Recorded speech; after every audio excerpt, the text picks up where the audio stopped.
안녕하세요. 이빨 톡톡 TV 채널을 운영하고 있는 BJ 이빨 톡톡입니다. 반갑습니다. 오늘은 제가 자주 말씀드렸던 내용인데요. 적립식 투자. 그러니까 적립으로 자금을 이제 투입을 하게 됐을 때 장점과 단점. 자, 해결법은 단점을 극복하는 시스템. 이 부분에 대한 이야기를 한번 해보려고 해요. 그러면 지금부터 한번 살펴보겠습니다. 이제 저는 장점만 살린 극대화 전략, 이 부분을 좀 포커스를 둬서 시스템을 만들었고요. 여러분들도 어떻게 하면 좋은 시스템을 갖출 수 있을지 생각을 한번 해보시길 바랍니다. 자, 일단 적립식 투자의 강점을 한번 살펴보겠습니다. 한 종목으로 적립식으로 운영을 한다고 생각을 해보세요. 그럼 예를 들어서 10회 누적으로 매수했다 가정을 하고 100만원씩 매수를 한다 가정을 합니다. 그러면 이게 이제 이 부분은 실질적으로 이렇게 움직였다는 게 아니고 이렇게 움직였다 가정을 해보고 이 적립식 투자의 적립식 투자라는 게 어떤 이점이 있을까를 살펴보기 위해서 제가 그냥 가상을 해놓은 거예요. 예를 들어 3만원을 시작을 했습니다. 그럼 100만원만큼을 사면 33주를 살 수가 있죠. 2만원으로 만약에 하락을 했어요. 그러면 50주를 살 수가 있습니다. 100만원으로. 자, 4만원일 때는 25주. 자, 만원일 때는 100주를 살 수가 있죠. 자, 5만원일 때는 20주를 살 수가 있어요. 만원일 때는 다시 100주를 살 수가 있고요. 3만원일 때 33주, 2만원일 때 50주, 4만원일 때 25주, 3만원일 때 33주를 살 수가 있어요. 그럼 10번에 똑같은 금액으로 샀다고 가정을 해보면 보다시피 쌀 때는 많은 수량을 담을 수가 있고요. 비쌀 때는 적은 수량을 담아요. 그렇기 때문에 상승과 하락에 대한 리스크가 크게 준다는 거예요. 쌀 땐 많이, 비쌀 땐 조금. 자, 이렇게 일정 금액으로 지속적으로 매수를 하게 되면 쌀 때는 많이 사고 비쌀 땐 조금 사기 때문에 나중에 이게 등락을 거듭하다가 제자리에만 오게 되면 수익이다. 왜냐면은 지금 있는 자리보다 싸게 갔던 구간들에는 많이 살 수가 있었으니까, 그리고 지금 자리보다 높은 자리에서는 조금 사기 때문에 결국은 제자리가 오면 수익이라는 거죠. 지금 위에 이 표를 이렇게 하는 부분을 정리를 해봤을 때 10회를 총 더하면은 총 469주가 매수가 됩니다. 이렇게 금액을 샀다 그랬을 때. 그러면 곱하기 3만원 하면 3만원을 시작해서 나중에 3만원이 왔다 그래도 1400만원이라는 자금이 되죠. 그러면 40% 수익이겠죠. 그러니까 장기적으로 횡보를 하는 종목이 있다 그러면 보통 보면은 큰 상승을 하기 전에는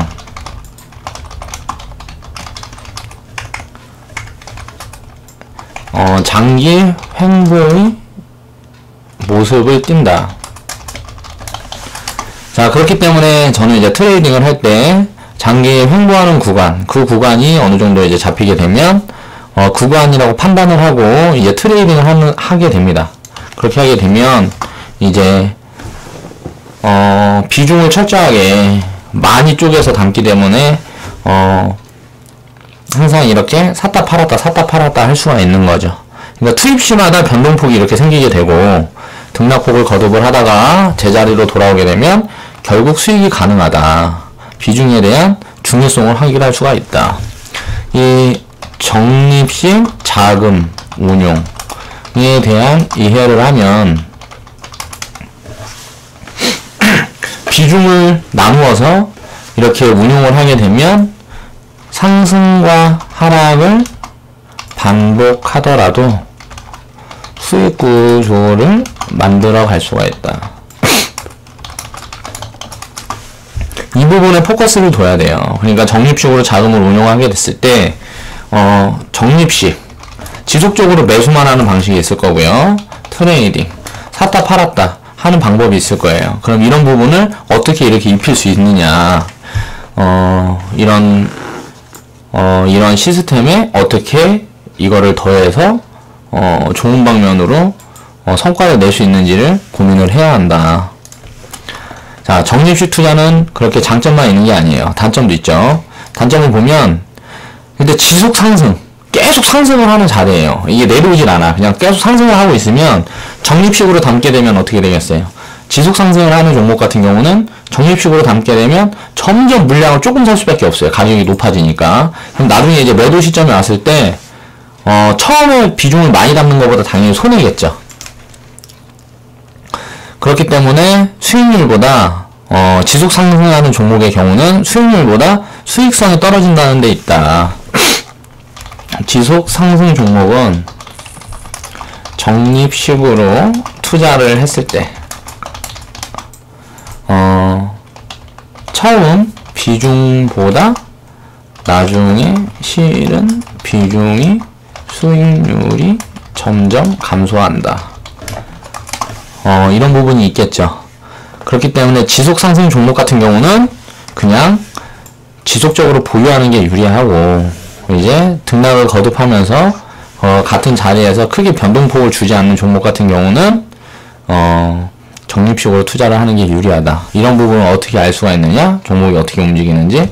이제 쉽게 보면 종목은 성장성이 부각이 되고 성장성이 부각이 되는 종목들은 굉장히 비싸요. 그러면 이런 종목들 같은 경우는 비중을 많이 실기보다 작은 비중으로 지속 보유를 하는 게 유리하고요. 이제 안전성이 되게 확보가 되어 있고 수익성이 안정적인 종목 같은 경우는 이제 안전성이 확보가 되어 있고, 부채 비율이 뭐 10% 20%밖에 되지 않아요. 그리고 수익성이 안정적인 종목은 ROE 같은 경우가 예를 들어서 프로테이지 뭐 그에 벌어들인 수익률을 나타낸다고 하니까 간단하게 그렇게 생각을 하시면 되는데, 예를 들어서 1년에 3%의 성장을 보여요, 회사가. 굉장히 안정적인 종목이라는 거예요. 큰 상승을 하기가 쉽지 않아요. 그런데 굉장히 움직임이 더디기 때문에 3%에서 5% 상승이 지속되는 기업, 이런 기업 같은 경우는 이제 비쌀 때 말고 쌀 때만 사서 트레이딩을 하게 되면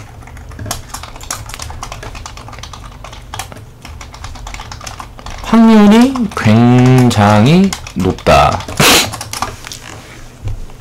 이런 경우 뭐가 있어요? 뭐 한국전력, 뭐 대표적인 종목들이 뭐 한국전력이나 옛날에는 대교라고 있었는데, 이 대교가 뭐 이제 학습지나 뭐 이런 거 하는 그런 회사예요. 근데 지금 저는 이제 교육 같은 부분이 굉장히 변화가 크게 있을 것 같다 해서 대교라는 종목을 좀 별로 그렇게 좋게 보지는 않습니다.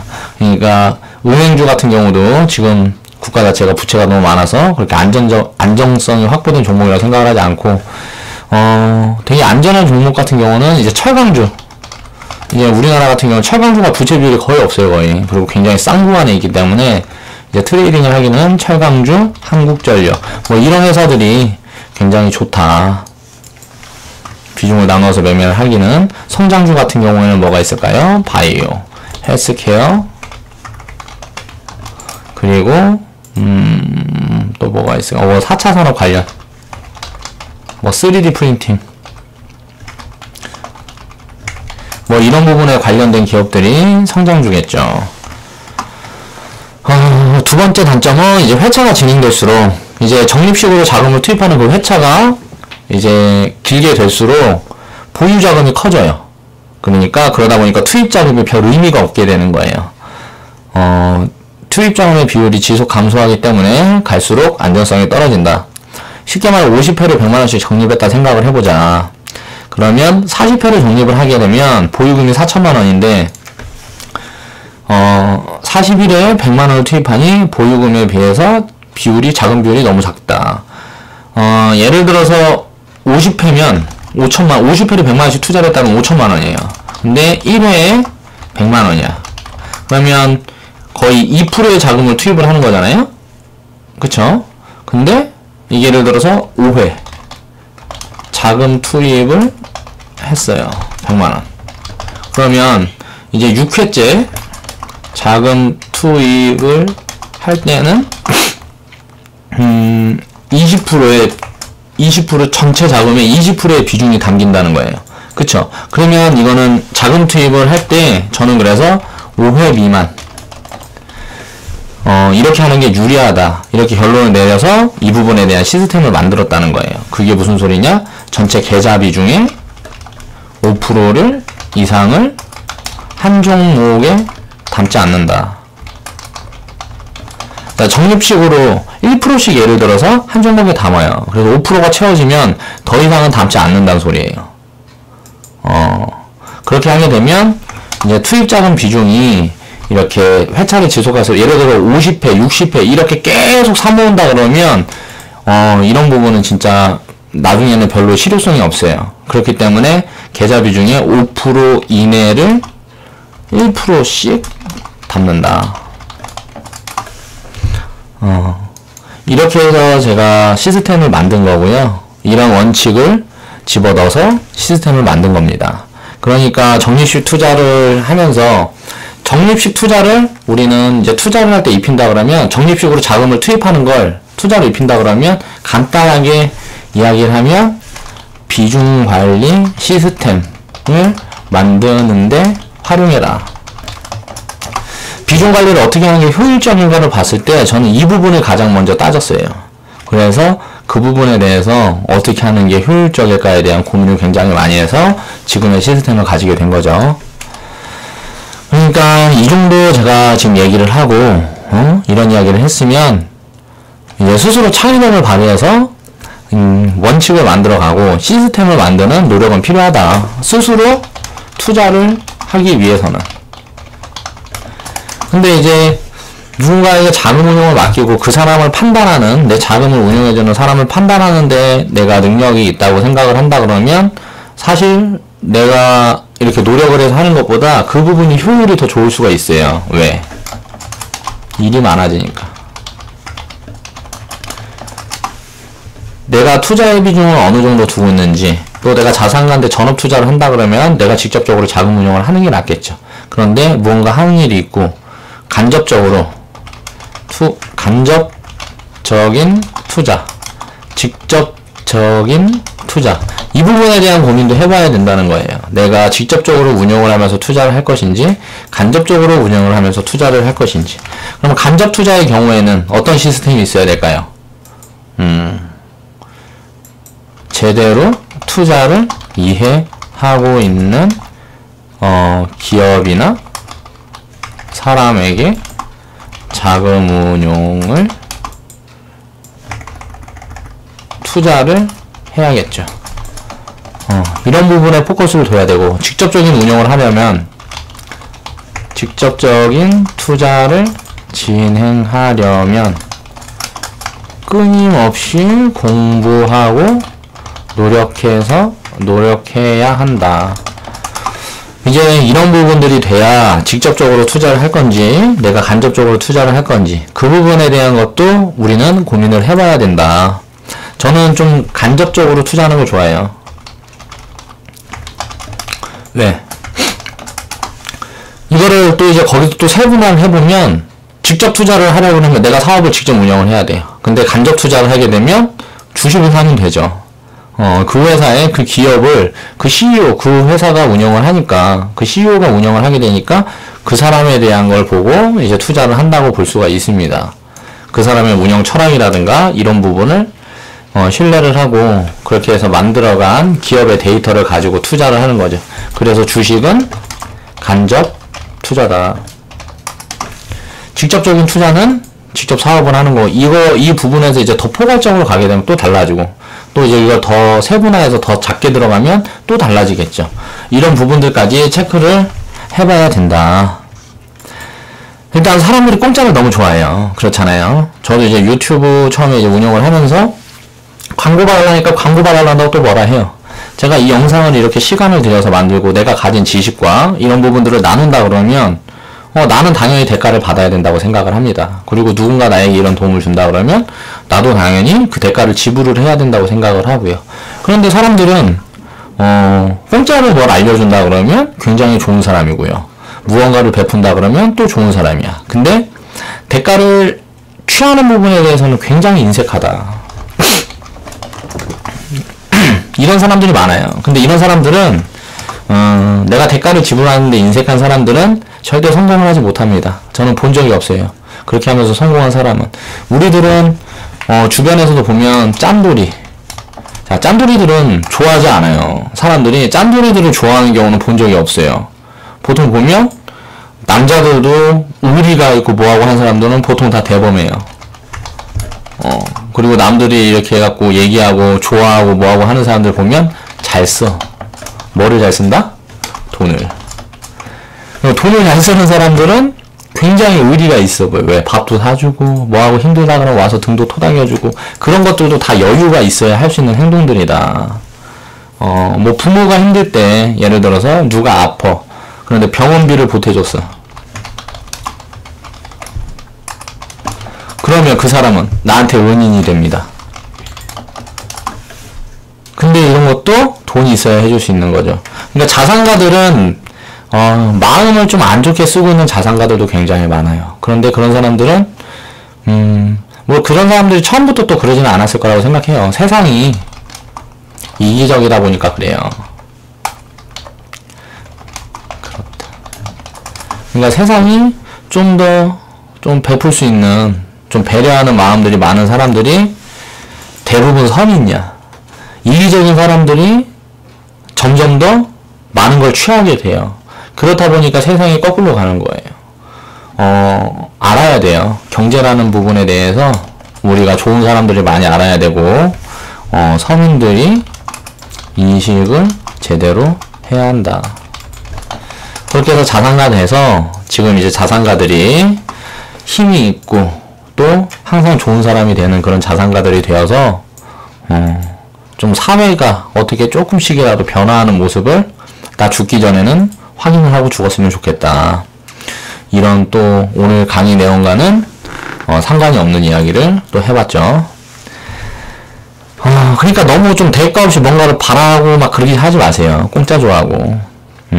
뭔가 내가 득을 보고 이렇게 해서 뭐 이 사람한테 좋은 영향을 받았다 한다 그러면 그 부분에 대해서 갚으려고 더 많이 돌려주려고 노력을 하다 보면 자동으로 사람이 따르고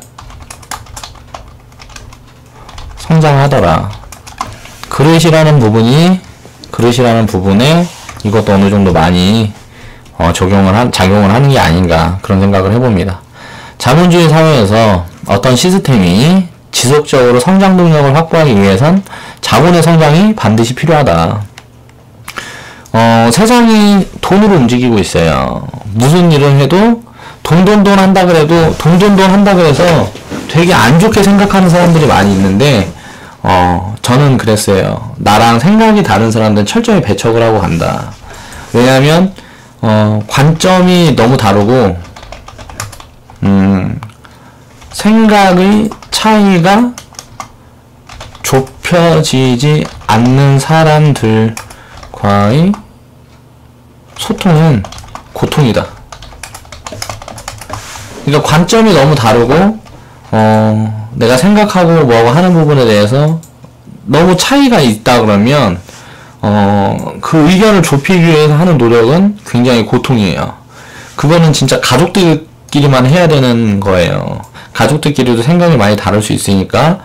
그러니까 이렇게 생각이 다른 부분들은 아예 이야기를 하지 않는 게 저는 좋다고 생각을 하는데 사실 살다 보면 그게 잘 되지 않으니까 이런 부분에 대한 노력은 가족이나 내가 사랑하는 여자, 내 자식들, 우리 부모 그 선까지만 해야지. 그렇지 않은 사람들끼리는 아무래도 공통 관심사가 같은 사람들, 좀 무언가 공감하는 부분이 같은 사람들이 함께 무언가를 하는 게 아무래도 이롭지 않나 그런 생각을 해봅니다.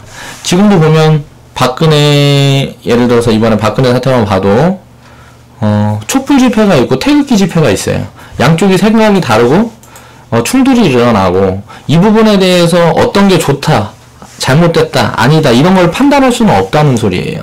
그런 부분에 대한 판단은 나중에 결과로 이제 나올 건데, 예를 들어서 결과가 나중에 박근혜 대통령이 지금까지 해놨던 게 무언가 뭐 빚을 바란다 그러면, 옛날에 박정희 대통령이 있었잖아요. 사람들 그 향수를, 어른들은 거기에 대한 향수를 되게 그 향수가 있는 것 같아요.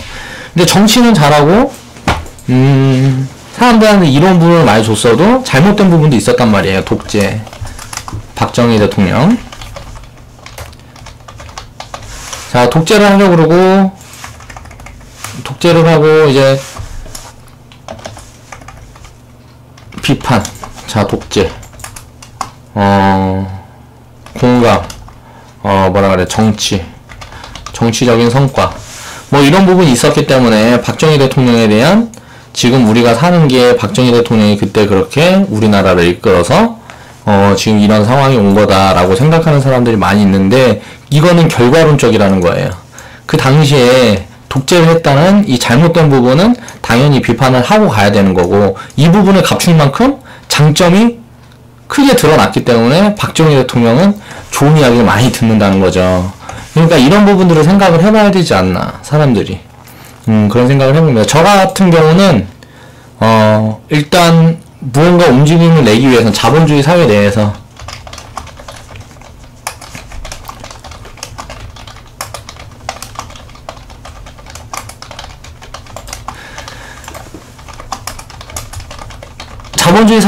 무언가 움직임을 만들어내기 위해서는 성과가 반드시 있어야 된다고 생각을 해요. 그 성과는 자본 증식.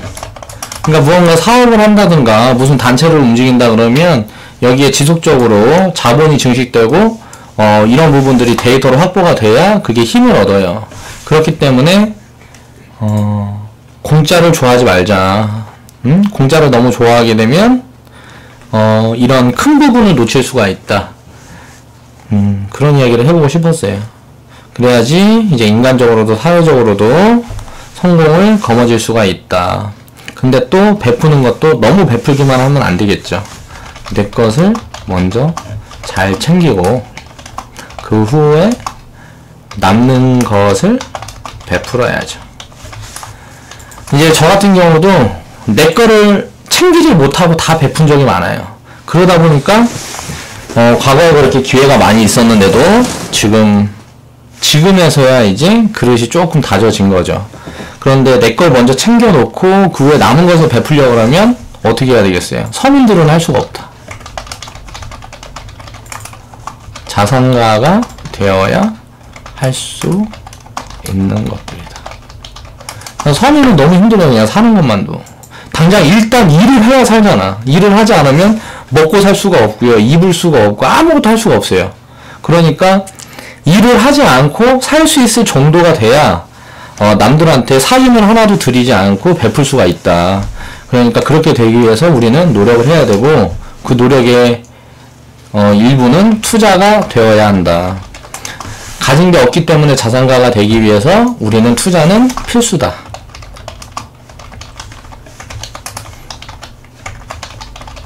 이런 이야기를 지속적으로 하고 있고 오늘 또 하게 되네요. 오늘 이제 살펴봤던 부분은 적립식 투자의 장단점. 야, 이게 뭐 말이 너무 꼬이는 것 같네. 어렵네, 단어가. 적립식 투자의 장단점. 제가 한번 이 부분에 대해서 체크를 해봤고요. 이 영상을 보시는 분들도 이 부분을 체크를 해서 자기 시스템을 좀 보완을 하고 원칙을 세우는데 도움이 되었으면 좋겠습니다. 지금까지 BJ 이빨 톡톡이었습니다. 제 영상이 마음에 드셨던 분들은 좌측 하단에 보시면 추천 마크 있어요. 추천 마크 한 번씩 클릭해 주시고, 시간이 되시는 분들은 광고 시청 좀 꼭 좀 부탁드리겠습니다. 이렇게 하고 시간을 좀 드려야 되더라고. 바로 꺼지더라고.